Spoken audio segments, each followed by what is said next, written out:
गोष्टी आहेत की छोट्या छोट्या गोष्टीतून तुम्ही आनंद मिळवू शकता.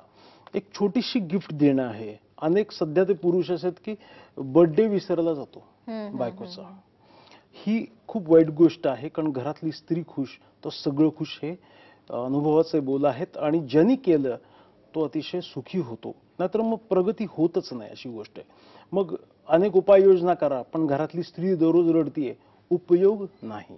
ही गोष्ट नक्कीच खऱ्या अर्थानं हे सर त्यांच्या अनुभवाने नाही तर एक्सपर्ट ओपिनियन म्हणून तुम्हाला सांगतात. आणि उपहासात्मक का होईना, पण घरातली स्त्री जर आनंदी असेल तरच खऱ्या अर्थानं संपूर्ण घर जे आहे खुश राहू शकतं. सर, तुम्ही आतापर्यंत अनेक वेगवेगळ्या मुद्द्यांवर इकडे आपण चर्चा केली, पण मुळात या सगळ्या प्रश्नांशी निगडीत तुम्हाला स्वतःला जर संपर्क कोणाला साधायचा असेल आपल्या प्रेक्षकांपैकी कोणाला, तर त्यांनी नेमकं काय कशा प्रकारे तुमच्यापर्यंत येणं आवश्यक आहे? मी वास्तू स्पेशालिस्ट म्हणून 12 वर्षापासून काम करतोय.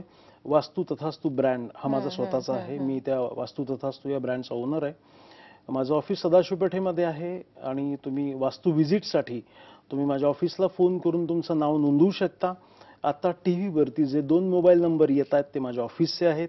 ते आता टीव्ही शोचे नाही आहेत. त्या दोन्हीही नंबरवरती तुम्ही तुमचं नाव, पत्ता आणि कॉन्टॅक्ट नंबर SMS करा. ईमेल ID आहे vastubalaji@gmail.com. यावरती देखील तुमचे प्रश्न, तुमचे कॉन्टॅक्ट नंबर आणि तुमचा घराचा ॲड्रेस पाठवून द्या. आपण वास्तू व्हिजिट, त्याची प्रोसेस काय तुम्हाला कळवू. आणि अधिक माहितीसाठी तुम्ही माझी वेबसाईट बघू शकता, vastuthathastu.com. माझ्या ऑफिसचा ॲड्रेस आहे वास्तू तथास्तू, building number 48, Lokmanya Nagar, post ऑफिसच्या शेजारी, SP कॉलेजच्या पाठीमागे, पुणे 30, सदाशिवपेठ पुणे 30. नक्कीच खऱ्या अर्थानं अशा प्रकारे आपले प्रेक्षक तुमच्यापर्यंत पोहोचतीलच. पण कार्यक्रमाच्या शेवटी मला थोडंसं तुमच्याकडनं आपल्या प्रेक्षकांसाठी टिप्स हव्यात. घरामध्ये अशा कोणत्या वास्तू रचना असतील तर त्याचा चांगला प्रभाव पडू शकतो? घरातील वास्तू रचना खूप महत्वाच्या आहेत. की तुम्ही घरात प्रवेश करताना तुमचा दरवाजा अतिशय आकर्षक पाहिजे. कारण अनेक घरामध्ये बाहेरनच आपण ठरवतो आज जायची गरज नाही, जाऊ वाटत नाही. तुमचा प्रवेशद्वार अतिशय चित्ताकर्षक पाहिजे.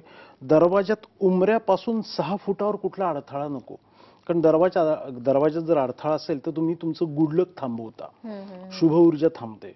प्रवेशद्वार, तुमचा हॉल अतिशय नीटनेटका पाहिजे. आल्यानंतर ना प्रत्येक व्यक्तीचं तुम्ही अगत्य छान केलं पाहिजे. हॉल म्हणजे चेहरा आहे. बघा आपण काय करतो की नेहमी दिवसातनं 10 वेळेला चेहऱ्याची निगराणी करतो. एकदा शर्ट पॅन्ट घातले की मग दिवसभर तिकडे लक्ष देत नाही. त्यामुळे अंतर्गत रचना कशी यापेक्षा तुम्ही हॉल म्हणजे तुमच्या घराचं मुख आहे हे अतिशय छान ठेवा. प्रवेशद्वार ठेवा. तुमच्या घराच्या बाहेर वाघाची चित्रे, राक्षसाची चित्र, लिंबू मिरच्या, काळ्या बाहुल्या काहीही टांगू नकात. बाहेरून येणाऱ्या व्यक्तीला भीती वाटेल असा तुमचा दरवाजा नको. छान तोरण लावा. तिथे तुम्ही शुभचिन्ह लावा. तुमची नावाची छान पाटी लावा. या सगळ्या गोष्टी की बाहेरच्या व्यक्तीला आत येऊ वाटेल. आणि सर्वात महत्वाची गोष्ट की तुमच्या घराचा जो दरवाजा आहे त्या दरवाजाचं सेफ्टी डोअर असतं ना, त्याचा काळा रंग नको. कारण काळा रंग जो आहे तो निषेधाचा आहे. आणि काळा रंग ह्या वाईट शक्तींचं आकर्षण करून घेतो. तुमच्या सेफ्टी डोअरचा जो कलर आहे तो आयव्हरी करून घेऊ शकता. अनेक ठिकाणी आग्नेयचा दरवाजा म्हणून लाल करतात, ते तर अतिशय चुकीचं आहे. आयव्हरी करून घ्या. त्यानंतर तुम्ही ब्राऊन कलर घेऊ शकता. आणि आयुष्यातून रेड, मरून आणि ब्लॅक हे तिन्ही कलर टाळा. अंगामध्ये घालताना कपडे, कार घेताना, घरातले पडदे, साधी साधी रंगसंगती करा. अतिशय छान समृद्ध आयुष्य होऊन जाईल. कारण आपल्या मनाला जे पटतं ते नियमानुसार असतं.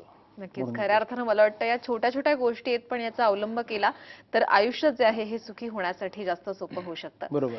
तर आज तुम्ही इथे आलात आणि इतकी छान आम्हाला माहिती दिली. एक जाता जाता आपल्या प्रेक्षकांसाठी काय संवाद साधणार? मित्रांनो, आपल्या सगळ्यांची वास्तू सदैव तथास्तु राहो.